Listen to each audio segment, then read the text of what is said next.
আব্দুর রহিম 3 কাঠা জমি পছন্দ করে এবং যিনি দালাল মানে সমন্বয়কারী এনার মাধ্যমে বিক্রেতার সাথে যোগাযোগ করে রেজিস্ট্রির দিনক্ষণও ধার্য করে। তো সেই মোতাবেক বিক্রেতা ঢাকা থেকে খুলনায় আসে ফার্স্ট ফ্লাইটে এবং দুপুরে রেজিস্ট্রি করে সেকেন্ড ফ্লাইটে চলে যাবে, এইভাবে দিনক্ষণ ধার্য করা হয়। তো উনি আসে, সকালে আসলে ওনার জমির মূল্য দেওয়া হয় 60 লক্ষ টাকা।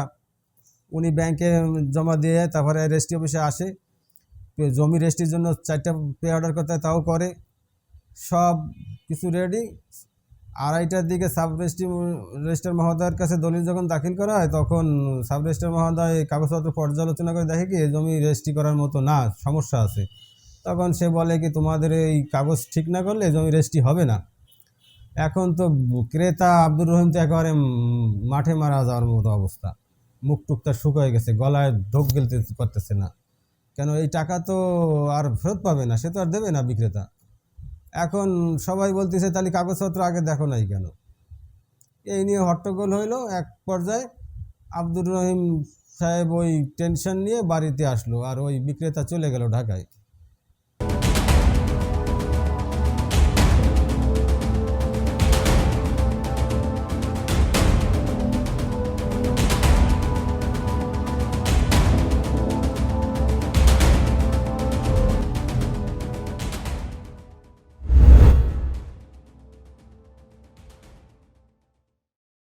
আসসালামু আলাইকুম সম্মানিত ভাই বোনেরা, আপনারা এতক্ষণ আব্দুর রহিম সাহেবের করুণ কাহিনী শুনছিলেন।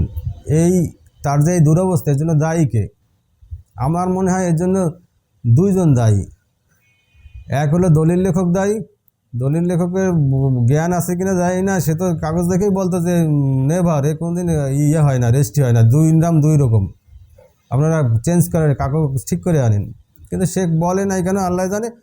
আর আব্দুর রহিম সাহেবরেও আমি দোষ দেব, কেন আমাদের সমাজে মানুষ জানি হোক নাই জানি হোক হ্যাঁ এই তার উচিত ছিল এই কাগজ নিয়ে রেজিস্ট্রি অফিসে পেশকার সাহেব কিংবা রেজিস্ট্রার মহোদয়ের কাছে যাওয়া, যে স্যার আমরা একটু জমি নেব, এই কাগজপত্র কি আপনি কি রেজিস্ট্রি করে দিতে পারবেন এই কাগজ?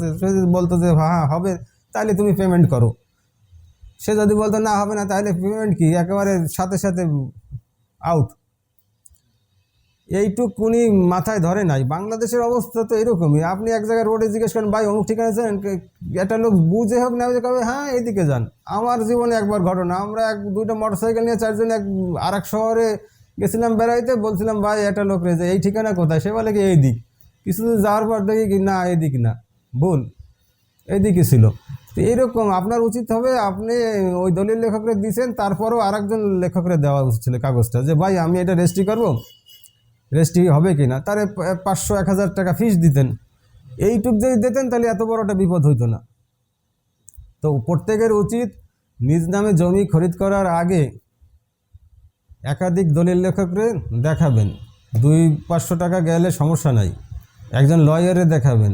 এমনকি রেজিস্ট্রি অফিসে যায়, রেজিস্ট্রার মহোদয়ের সাথে যোগাযোগ করবেন যে স্যার আমরা এই সম্পত্তি নিজ নামে নেব, আপনার ঠিক আছে কিনা। এগুলো করা উচিত। আর নাহলে ওই এক লেখকের বসায় থাকলে কি হবে। এখন ওই আনোয়ার হোসেন তো সেকেন্ড ফ্লাইটে চলে গেছে ঢাকা, কবে কাগজ ঠিক করবে, ততদিন কবে রেজিস্ট্রি হবে। এই যে টেনশন, এই টেনশনের কারণে সমাজে হাসপাতালে রোগীর সংখ্যা বেড়ে যাচ্ছে।